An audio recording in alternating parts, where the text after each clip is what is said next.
Olá, tudo bem? Sejam mais uma vez muito bem-vindos ao nosso canal Cachola Legal. O tema que nós vamos apresentar hoje é a Síndrome do Peter Pan. Este tema ele foi gravado há 2 anos pela TV Minas, através do programa Brasil das Gerais, onde eu e mais uma profissional colega fizemos esse trabalho através da plataforma Zoom. E só agora estou postando, mas eu conto com vocês. Um abraço, até breve. Olá, boa tarde, muito bem-vindo e bem-vinda ao Brasil das Gerais.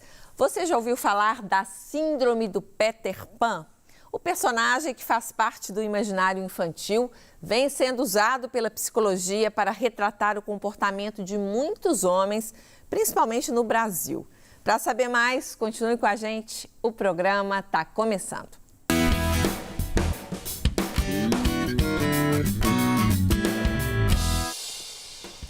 No clássico da literatura infantil, Peter Pan só queria pensar em coisas boas e voar. Recusava-se a crescer, pois parecia doloroso demais. Escolheu ser criança para sempre. Não por acaso, o termo foi usado pelo psicólogo Dan Keeley para nomear homens que nunca amadurecem. Situação que é cada vez mais comum. No Brasil, 1 a cada 4 pessoas de 25 a 34 anos ainda não saiu de casa. E dinheiro não é o único motivo. Embora a classe médica não considere o problema como uma patologia clínica, trata-se de um transtorno do comportamento. Para saber mais sobre a chamada Síndrome de Peter Pan, convidamos o professor e psicanalista Francisco Almeida e a Shana Vasco, que é especialista em neurociência. Olá, muito bem-vindos, muito obrigada pela presença. Olá, obrigada pelo convite, é sempre uma alegria estar aqui com vocês. Professor, bem-vindo. Muito obrigado, fico feliz de estar aqui, um programa tão bom, que leva tanta informação para as pessoas, e eu estar aqui é motivo de honra para mim. Muito obrigado. Para nós. Vamos começar então, professor, explicando melhor o que configura a Síndrome de Peter Pan. Vamos começar pelo começo?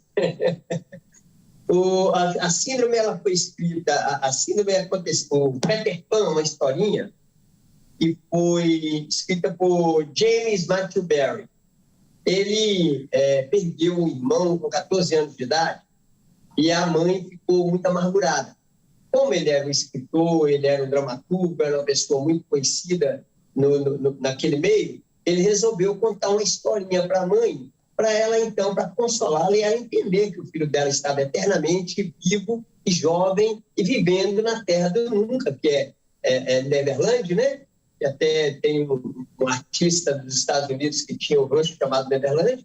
E ali, então, ele criou essa história de uma criança que recusava crescer, porque é muito mais tranquilo a gente viver na zona cômoda, né? Deliciando das coisas boas da vida. E um tempo depois, lá em 83, o Dan Keeley, ele escreveu, então, a Síndrome do Peter Pan e também escreveu a Síndrome do Wendy, que nós podemos falar dela depois. Síndrome de Wendy, né? Que é a cuidadora do Peter Pan. Das mães, né? Que estão totalmente ligadas aí a esse contexto. Shana, e por que homens, no caso da Síndrome do Peter Pan? E quanto às mulheres, filhas e as mães, como o professor Almeida diz para a gente?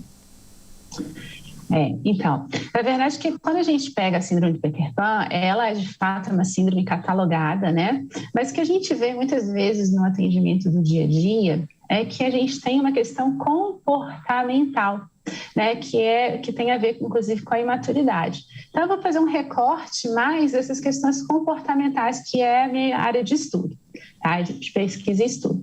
E o que acontece? Isso tem muito a ver com a nossa cultura, né? Então, se a gente for ver, né, a nossa cultura latina, aonde é hiperestimulado, né, o desenvolvimento da matriarca, né, aquela mãe com os filhos e tal, e que isso tudo, se a gente for pensar também com os avanços que a gente teve no pós-guerra, onde a gente teve uma possibilidade de conforto material maior, né, a gente vai poder observar comportamentos, né, como o professor falou, mais infantilizados mesmo. Se você for numa loja de departamentos, né, você vai ver setores completos aí, que parece que é infantil, mas tem lá todos os personagens, né, e é uma área para adultos, lojas, inclusive, especializadas para isso. Então, quando a gente pensa, né, nas questões comportamentais, essa questão de uma maturidade tardia, ela tem muito a ver com uma questão cultural. Se você pegar, de repente, um jovem alemão, né, ele aos 18 anos, a família fala assim, ó, meu filho, agora vai seguir a sua vida. E isso, dentro da nossa cultura latina, não é bem visto, ao contrário, né? Como assim, né, que você vai fazer isso? O jovem ainda tem que estudar, tem que ter isso, aquilo, outro. E muitas vezes o jovem escuta algumas frases do tipo, olha, sua profissão é estudar, né? Ou então, por exemplo, você não precisa se sujeitar a isso. É claro que a gente não está falando de abuso, de forma alguma. Mas, às vezes, você vê no mundo corporativo, né? Tem várias empresas que a gente presta consultoria, que o RH fala assim, poxa, a gente foi dar um feedback e o profissional fez bico. E literalmente a birra que faz em casa, né, que se manifesta no ambiente corporativo. Então, respondendo no âmbito comportamental, isso tem muito a ver com a forma que são criados esses jovens, né? Às vezes o reizinho... Mais comum entre os homens do que entre as mulheres. Mais comum entre os homens do que entre as mulheres. Tradicionalmente, a mulher é aquela, né? O professor até colocou da outra síndrome, que a gente nem vai fazer o recorte agora, que é a mulher a cuidadora, a protetora, né? Então, coitadinho, venha cá, não precisa disso e tal. É o ente da história, né? O ente da história. E o clássico da literatura infantil virou também filme. Vamos ver um trechinho para ilustrar. Que bom ter voltado esta noite. Talvez não veja mais. Por quê? Porque amanhã eu vou crescer. Crescer? Nunca mais dormirei neste quarto. Mas assim? E as histórias? Não, isso é demais. Vamos. Mas onde vamos? A Ilha Encantada. Encantada? Ali você não cresce. Peter, que coisa maravilhosa! Mas espere! E no caso das filhas, Xana, é a síndrome de Sininho, mas muito menos comum nos países latinos, né? Perfeito. Justamente por essa questão do patriarcado também? Então, na verdade, é uma questão, né, que nunca existe uma única explicação. A gente pode ter questões, né, se for, a gente estiver falando especificamente da síndrome, a gente vai ter questões, né, da química, da neurofisiologia do cérebro também, mas sim, né, aonde existe essa questão do patriarcado, pode-se sim hiperestimular a mulher se sujeitar, né, se submeter, proteger, cuidar, e o rapaz com menos responsabilidades no sentido de que vou fazer aquilo de uma maneira bem egocêntrica, muitas vezes, né? E aí seguir a vida sem as responsabilidades, né? Seja no âmbito profissional. E como que a gente vai ter aí de efeitos, né? Tanto da mulher quanto do homem, né? Distúrbios de comportamento no que se refere à questão financeira, à questão do autocuidado, né? E num extremo, né? E os profissionais de saúde podem reafirmar que pode ter questões de distorção da autoimagem, né? E também chegando num extremo a uma depressão. E o Brasil é conhecido no mundo da demografia por alojar uma generosa geração canguru, que é o termo surgido no fim dos anos 90 na França, para nomear a turma entre 25 e 34 anos, que vai esticando a estadia sob o teto da família em nome de conforto e economia. Professor, podemos dizer que é uma situação e uma questão cultural também? acredito mais na questão dessa zona toda de conforto, mais ligada à questão de economia, porque quando os pais eles são mais potentados, que eles têm mais dinheiro, eles podem proporcionar ao filho mais isso. Porque uma pessoa, por exemplo, muito pobre, uma pessoa que está excluída, vamos dizer assim, de muito cedo ele já coloca o filho dele, por exemplo, no sinal para jogar a bolinha para cima, para pedir dinheiro, essa coisa toda, ou então vai trabalhar, vai fazer entrega. Você vê que muitos jovens hoje estão aí no iFood, fazendo essas entregas todas aí. Por quê? Porque senão a mãe não tem condições de manter, apesar de que há exceções. Tem gente que mantém o filho mesmo assim, dá ali R$5, R$10, R$2, e o cara vai ficando ali encostando.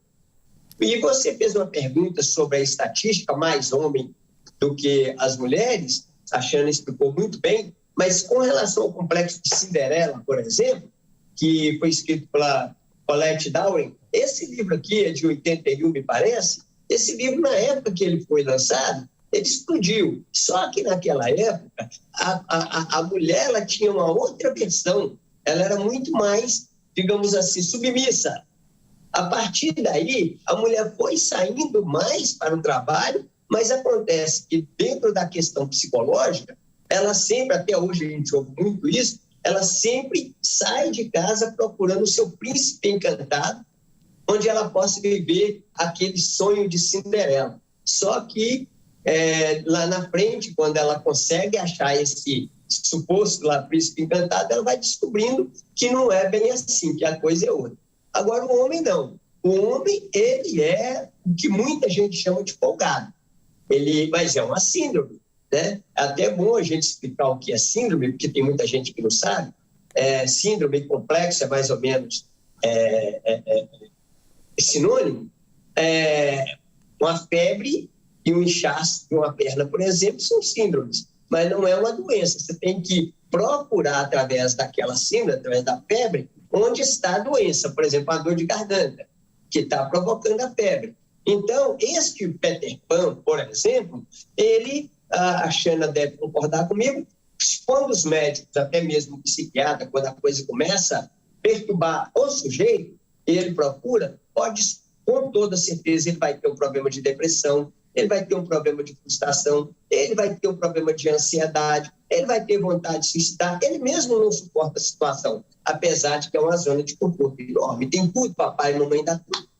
É isso aí. Porque, na verdade, ele bem colocado isso, professor, porque, na verdade, a pessoa, quando tem a síndrome, ela necessariamente vai estar associada a outros quadros, né? Que externamente a gente vai achar que, né, ele tem tudo, mas a própria questão do egocentrismo é uma distorção da realidade. Por isso que aí sim, quando se trata da síndrome, a gente vai ter outras questões correlacionadas. É por isso que a grande maioria das questões, elas são questões comportamentais, que é uma distorção da autoimagem do indivíduo, né? Então, assim, é bem importante a gente colocar, porque senão eu vejo assim muito na prática de atendimento diário, né, a pessoa chegar com diagnósticos, né, e assim, até a questão ética, né, é bem importante a gente colocar, que às vezes a pessoa, aí eu chego e pergunto assim para a pessoa, mas quem foi que te deu esse diagnóstico?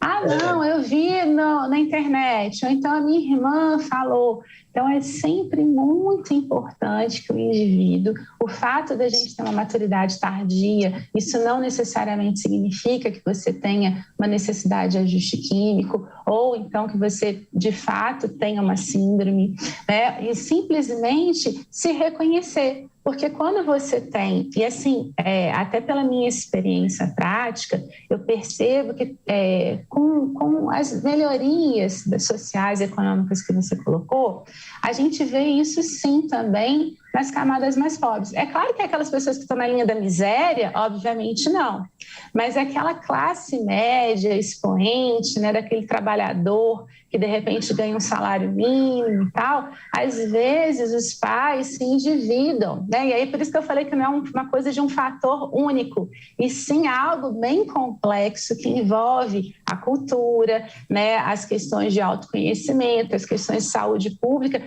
mas as questões econômicas também. também. Porque muitas vezes, e talvez quem esteja nos assistindo conheça alguém que, às vezes, o filho quer algo, um bem de consumo, que é incompatível com a condição em qualquer classe social, né? E aí, às vezes, aquele pai ou mãe de família se endivida para comprar um tênis em 20 parcelas. E há uma década, 20% dos adultos jovens moravam sob asas paternas, número que saltou para 25% e que hoje cresce ainda mais com a pandemia.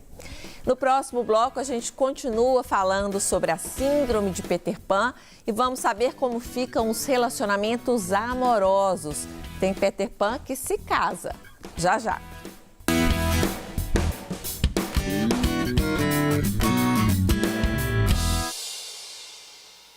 Brasil das Gerais está de volta, conversando hoje sobre a síndrome de Peter Pan com o professor e psicanalista Francisco Almeida e a Xana Vasco, que é especialista em neurociência.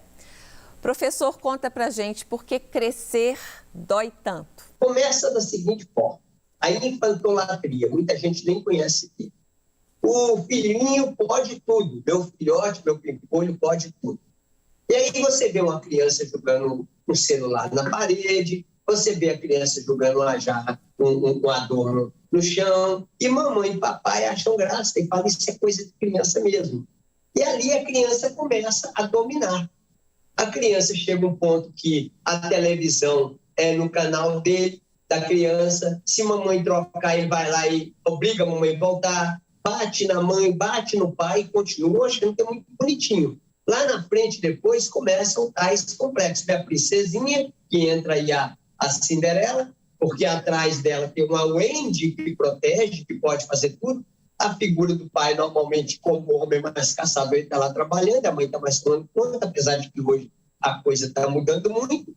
E aí, a criancinha tudo pode, minha princesinha, e o meu menininho também, que é o futuro Peter Pan, ele também tem é o reizinho, ele é tratado com, não pode encostar, não pode furar o pé, não pode machucar, não pode cair. E essa criança vai crescendo, e hoje você vê, por exemplo, uma pessoa de 25, 30, 40, 50 anos, que é antigamente a gente chamava um playboy, que é aquele boyzão, camisa aberta, todo mitidão, e gosta de ficar no meio de pessoas mais jovens, usa uma linguagem, quer usar a linguagem do adolescente, porque ele se sente adolescente, e aí o que acontece? Essa pessoa, ela se torna uma pessoa ridícula e até aquela coisa da pessoa pôr a mão na boca e falar dela mais ou menos de lado. E Xana, e os relacionamentos amorosos desses adultos que nunca crescem, como ficam? Então, na verdade, é uma das áreas que vai mais sentir, né? Porque vai ter a projeção. Porque muitas vezes um jovem, que, né, como o professor colocou, ele vai crescendo, às vezes a mãe ainda lava a roupa, até mora em casa, sozinho, né? Tem a vida que ele deseja, tem até, às vezes, até independência financeira. Né? Mas aí a mamãe lava a roupa, a mamãe enche o congelador, não sei o quê. Ou então uma outra cuidadora, não necessariamente a mamãe. Coitada das mães, né? Senão nós viramos as culpadas de tudo. Mas um outro cuidador. E aí, muitas vezes, quando essa pessoa vai para um relacionamento, ela vai, com certeza, com aquelas características, a busca da expressão daquele cuidador que ele teve ao longo da vida, né? E isso vai ter distúrbios sexuais, com certeza, porque como que você transa com a mãe, né? E também a questão de que você vai procurar uma projeção idealizada, e o ser humano não é perfeito, né? Então, inclusive, é uma característica da criança, a criança que lida com o ideal, né? O adulto é quem vai lidar com o real. E como isso não vai ser encontrado, sai de um relacionamento para outro relacionamento, na busca de algo que nunca vai ser encontrado.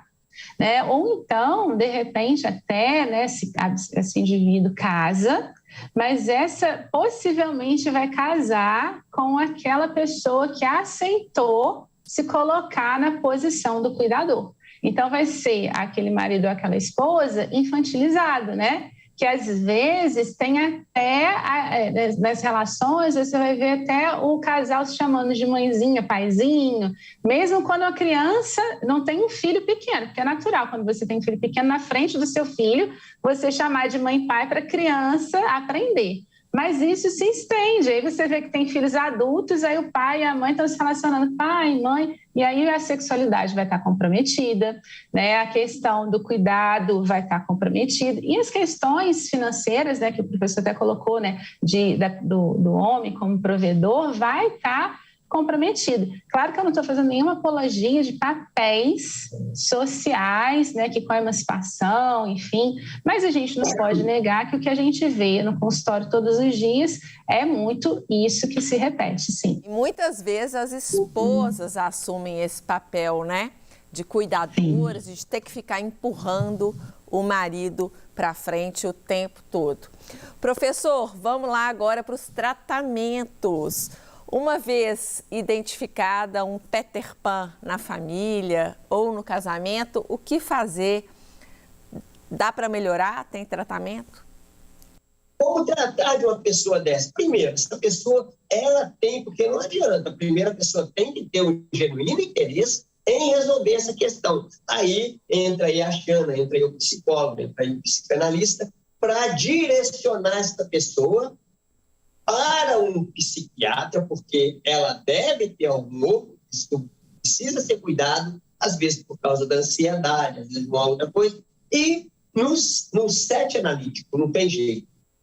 Encontrando com um profissional como a Xana, um psicólogo, um psicanalista, pelo menos uma vez por semana, para que essa pessoa conscientize, se ela tiver vontade, ela mudar o rumo da vida dela. E, Xana, os pais normalmente querem fazer tudo pelos filhos, né? Mas como encontrar esse equilíbrio para não criar futuros Peter Pans? Dá para prevenir? Então, até outro dia eu fiz um artigo que falava justamente que educar os filhos perpassa pela educação dos pais.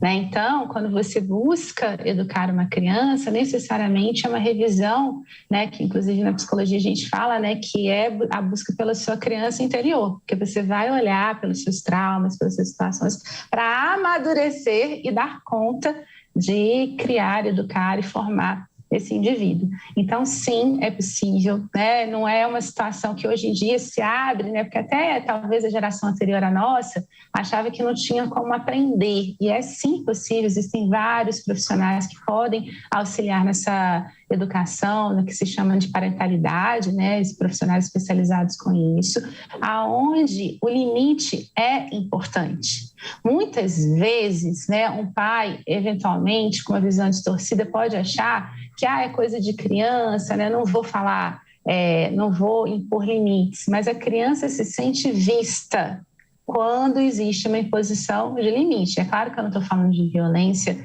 nem verbal, nem física, né? Mas a criança, o responsável pelas balizas são os pais, sim. Né? E a partir dessa visão é que a gente vai ter indivíduos protagonistas, aonde vai aprender que aonde, né, é importante superar, se desenvolver e amadurecer. Não só física, né, que a gente se preocupa muito, mas também emocionalmente. Né? Então, que é o que a gente chama de inteligência positiva, e que tem vários conteúdos aí que os pais podem sim se preparar, né? Porque, como eu disse, quando não se trata de uma síndrome, né, é uma distorção da autoimagem do indivíduo, que ele se recusa a perceber sua própria força. Então, para ele não se confrontar com o real, ele lida com o imaginário. E a gente pode sim fortificar isso desde a primeira infância. Daí a importância também da gente sempre estimular e fortalecer a autonomia dos filhos, né? Lembrar que estão criando cidadãos e indivíduos para o mundo. Dica final, professor, para quem está nos ouvindo. A pessoa tem que trabalhar com limites, sem violência, sem maltrato, sem gritos, porque isso se chama educação. E outra coisa que muita gente também, às vezes, não tem conhecimento, que é a síndrome do Peter Pan, tanto quanto a síndrome da Cinderela, não quer dizer que seja só criança paparicada, às vezes pode ser o contrário também, que essa criança depois ela vai procurar aquilo que ela não teve, né? E se tornam seres adultos infelizes. E o que a gente sugere como profissional da saúde mental, e nesse caso é um problema de saúde mental, comportamento, né? Psicopatologizar, essa pessoa deve procurar um profissional na área, terapeuta, um psicanalista, psicólogo, ou a própria pessoa que está no trabalho aí que a Xana faz, né? Para resolver um problema que lá atrás foi todo mal feito, tudo construído errado, infelizmente, pelo papai e mamãe, e tem uma outra figura também, que às vezes atrapalha a coisa toda, chamada vovó e vovô. Olha, isso aí já rende um outro programa, viu? Outro programa, né? Agora, nosso tempo acabou, infelizmente. Muito obrigada pela participação de vocês, por tanto aprendizado. Espero que a gente possa aqui ter ajudado muita gente que esteja nos assistindo, que certamente se identificou alguma situação próxima a conduzir melhor o tema daqui para frente. Gratidão a você de casa pela companhia, um beijo e até amanhã. Tchau.